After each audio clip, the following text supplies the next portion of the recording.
नमस्कार, मैं प्रियंका शेठ पारकर उच्च शिक्षा निदेशालय गोवा के ऑनलाइन सामग्री प्रकल्प के अंतर्गत बीए हिंदी के द्वितीय वर्ष के HGC 101 आधुनिक हिंदी गद्य की इतर विधाएं इस विषय के अंतर्गत आवारा मसीहा जो श्री विष्णु प्रभाकर जी द्वारा रचित जीवनी है, इस पर मैं आज शरद चंद्र की जीवनी के बारे में बोलने जा रही हूँ। आज के हमारे विषय में जो हम बात करने वाले हैं, इसमें आवारा मसीहा के 3 पर्व जिन पर हम बात करेंगे। आवारा मसीहा में शरद की जीवनी और आवारा मसीहा का साहित्यिक उद्देश्य क्या है, इन बातों का हम जान लेंगे। यह वो आवारा मसीहा की किताब है जो लगभग 350 पृष्ठ वाली है। आवारा मसीहा के लेखक श्री विष्णु प्रभाकर जी और बंगाल के सुप्रसिद्ध लेखक श्री शरद चंद्र चट्टोपाध्याय, जिन पर विष्णु प्रभाकर जी ने यह रचना रची है। तो आवारा मसीहा को 3 पर्वों में विभाजित किया है। पहला है दिशाहारा, दिशा की खोज और दिशांत। दिशा का मतलब है जब हमारे पास कोई दिशा या कोई राह नहीं होती, हम लोग कुछ ढूंढते रहते हैं। जैसे कि हमारा जीवन कब से शुरुआत होती है, जैसे कि हमारे बाल्यकाल की शुरुआत। दिशा की खोज में उन्होंने शरद के जीवन किस प्रकार से वह बदलता है, वो किस तरह की अपनी दिशा की खोज में आगे बढ़ता है, इसके बारे में है। और दिशांत में उनको उनकी दिशा मिल जाती है और वो किस प्रकार से एक साहित्यकार के रूप में प्रकाशित होते हैं, इसके बारे में जान लेंगे। तो हम पहला दिशाहारा जो प्रथम पर्व है, इस पर बात करेंगे। दिशाहारा इस प्रथम पर्व को श्री विष्णु प्रभाकर जी ने 18 उपशीर्षकों में विभाजित किया है। इसमें शरद के बाल्यकाल का वर्णन है जो देवानंदपुर से लेकर भागलपुर तक पूरा है। शरद का बाल्यकाल जो विष्णु प्रभाकर जी ने इसमें अच्छे से मार्मिकता से इसकी रचना की है। शरद के पिताजी मोतीलाल बहुत ही अच्छे लेखक थे, कलाकार थे, चित्रकार थे। वे बहुत सारे ऐसे गुणों से संपन्न थे, लेकिन वे अपने परिवार का लालन पालन अच्छे से नहीं कर पाते। वे अपने परिवार में ऐसे कुछ काम नहीं करते थे। कुछ काम के लिए गए भी तो 2 दिन तक वहाँ करते थे और फिर से वे वापस आते थे। उन्होंने कभी एक काम अच्छे से मन लगाकर नहीं किया और उनके उन्हीं कारणों की वजह से उनकी जो माँ थी भुवन मोहिनी, वो उनसे बहुत परेशान होती थी। घर में खाने पीने के लिए बहुत कठिनाइयाँ आने लगी, परिस्थितियाँ बहुत बिकट होने लगी। इसी कारणों की वजह से उनकी माँ भुवन मोहिनी ने अपने पिताजी से मदद मांगी और पिताजी ने उन्हें मदद देने के लिए उन्हें अपने गांव बुलाया, भागलपुर। वो सभी अपने नाना के यहाँ जाते हैं। जब वे वहाँ जाते हैं तो उनके पिताजी वहाँ घर जमाई बनकर रहने लगते हैं। शरद के नाना बहुत अच्छे एक पाठशाला के मंत्री थे। उन्होंने शरद को उसी पाठशाला में उसकी भर्ती करवा दी। शरद की पढ़ाई लिखाई वहीं से शुरुआत होती है। शरद बहुत शैतानियाँ करता था, वो बहुत नटखट स्वभाव का था। शरद को नाना प्रकार की नटखटपना सूझती रहती थी। जैसे एक बार उसने अपने पाठशाला में जाकर घड़ी का समय 1 घंटा आगे बढ़ा दिया। वैसे ही फिर उसने एक दिन अपने पंडित जी के चिल्लम में तंबाकू की जगह पत्थर भर दिए, हुक्के में पानी की जगह और कुछ। वैसे ही वो लोगों के फल फूल यह सब चुराता था, पर इसका उद्देश्य उसका कोई किसी को दुख पहुंचाना नहीं था। वो जो भी कुछ करता था ऐसे मजाक के तौर पर करता था, किसी को दुख पहुंचाना उसका मतलब नहीं होता था। उसी प्रकार वो पढ़ाई में बहुत अच्छा था। सभी विद्यार्थियों की तुलना में शरद पढ़ाई में उनसे आगे था और उनकी इसी कुछ कारणों की वजह से उसके जो अध्यापक गण थे वो शरद को कभी कुछ बोलते नहीं थे, क्योंकि वो पढ़ाई में बहुत अच्छा था। एक दिन ऐसे होता है कि उसके नाना देखते हैं कि इसका परिवार पूरा यहाँ रहने के लिए आया है, फिर भी उसके पिताजी शरद के कुछ काम धंधा नहीं करते। उनके जीवन में कुछ सुधार नहीं आया, वो वैसे ही थे और उनका उसे बहुत गुस्सा आने लगा। उन्होंने उसी गुस्से में आकर उनकी बेटी को यानी कि शरद की माँ को कहा कि तुम्हारे परिवार को लेकर देवानंदपुर फिर से चली जाओ, क्योंकि तुम्हारे पति अभी तक कुछ काम धंधा नहीं करते। और वे फिर वहाँ चले जाते अपने गाँव। वहाँ गाँव अपने चले जाने के बाद शरद पर किसी की रोक टोक तो नहीं थी।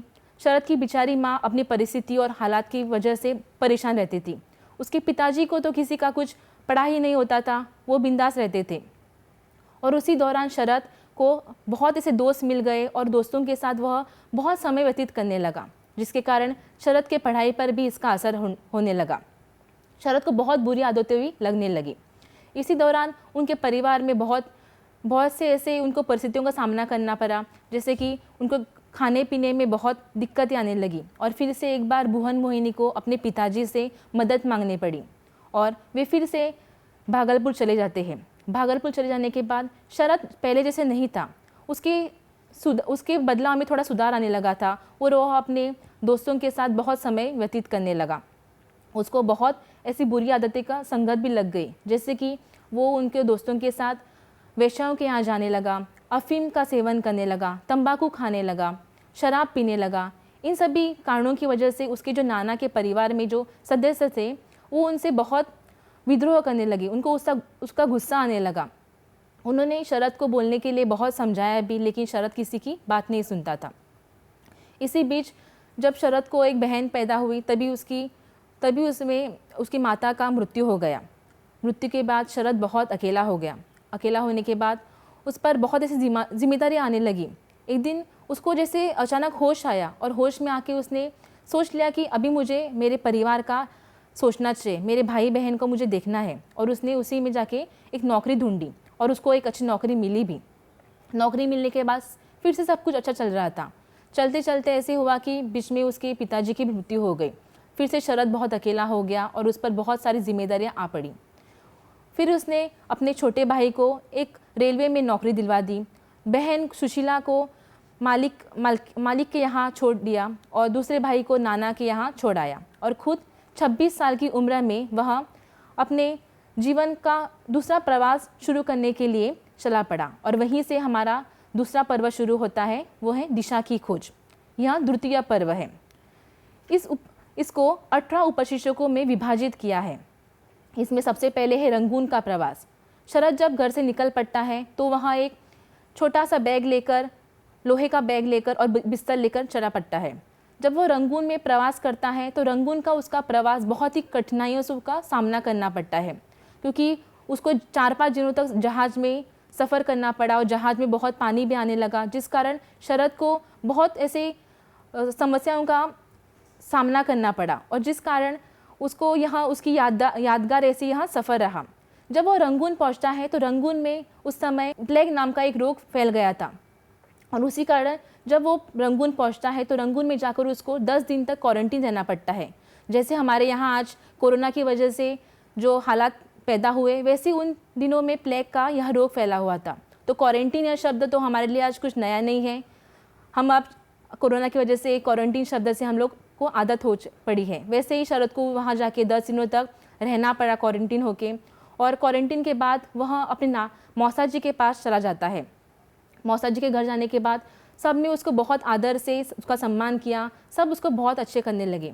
वहाँ उसको एक नौकरी भी मिली। नौकरी मिलने के बाद 2 साल तक उसका सब कुछ बहुत अच्छा चल रहा था। उसी दौरान उसके मौसा जी की मृत्यु हो गई। मृत्यु होने के बाद शरद ने सोचा कि मेरा अभी यहाँ रहना ठीक नहीं है और वहाँ से छोड़कर, वहाँ घर छोड़कर और वहाँ नौकरी भी छोड़कर किसी दूसरी नौकरी ढूंढने के लिए चला जाता है। फिर वहाँ एक रंगून में एक ऐसा समाज था बंगालियों का जिसका नाम था बंगाल सोशल क्लब। उस बंगाल सोशल क्लब में वह शामिल हो जाता है। वह अपना शाम का समय अपने दोस्तों के साथ वहाँ बिताने लगा। वो वहाँ गायक के नाम से प्रसिद्ध होने लगा, बहुत अच्छे अच्छे गाने गाने लगा और वह अपना समय वहाँ व्यतीत करते था। उसी दौरान वहाँ उसको एक रंगून में एक ऐसी जगह पसंद थी, वो थी लाइब्रेरी, वहाँ की बर्नार्ड लाइब्रेरी। वहाँ उस लाइब्रेरी में जाकर शरद बहुत अपना समय किताबों में पढ़ने के लिए व्यतीत करने लगा। वो रोज़ वहाँ काम से छुटकर वहाँ जाता था और घंटों वहाँ बैठकर किताबें पढ़ते रहता था।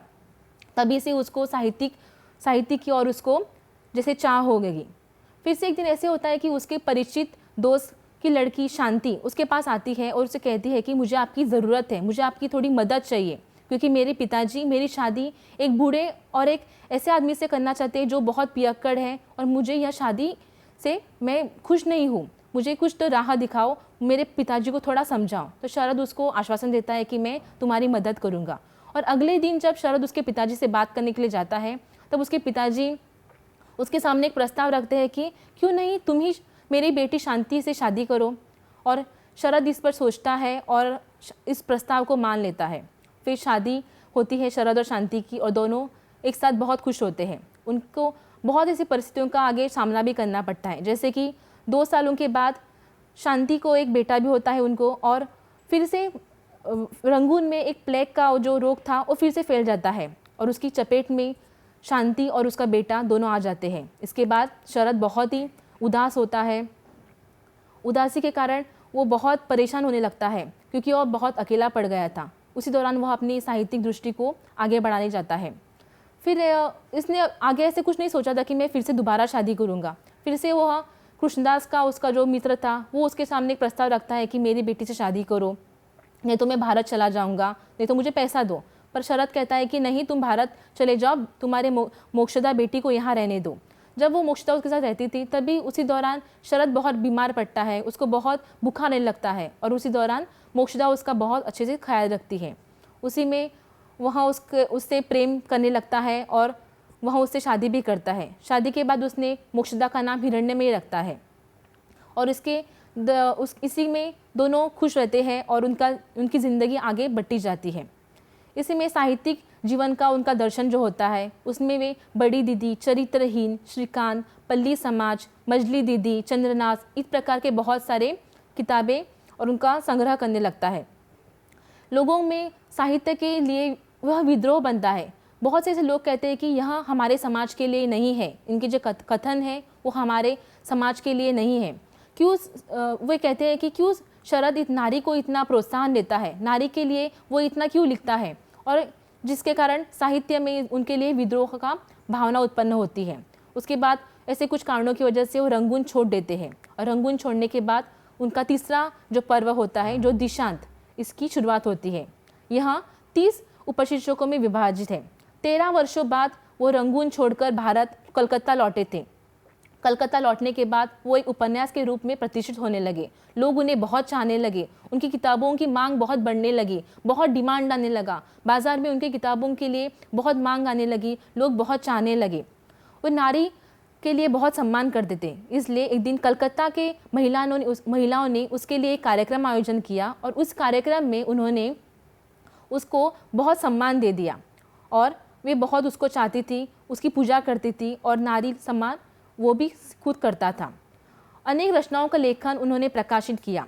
तभी जालियनवाला कांड का दर्दनाक मोड़ आ पहुंचा और तभी उसी दौर में आकर उन्होंने सामाजिक और राजनीतिक क्षेत्र में उनका लगाव होने लगा। वे कांग्रेस पार्टी के सदस्य भी बन गए और ऐसे सालों तक वह चलता रहा और फिर उनको ही कुछ परेशानियां आ गई, उन्होंने यह कार्य क्षेत्र छोड़ दिया और फिर उन्होंने पत्थर दाबी नामक की पुस्तक रची और जिस पुस्तक के लिए सरकार का बहुत विद्रोह था।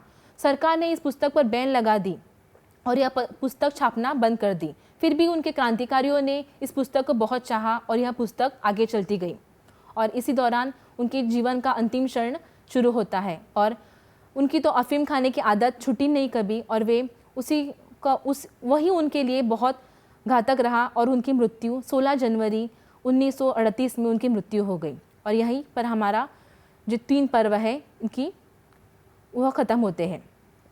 तो मैंने कुछ यहाँ संदर्भ ग्रंथ की सूची दी है। अगर आपको और कुछ आगे संदर्भ चाहिए या जानकारी चाहिए तो आप इन पुस्तकों को जा सकते हैं। धन्यवाद।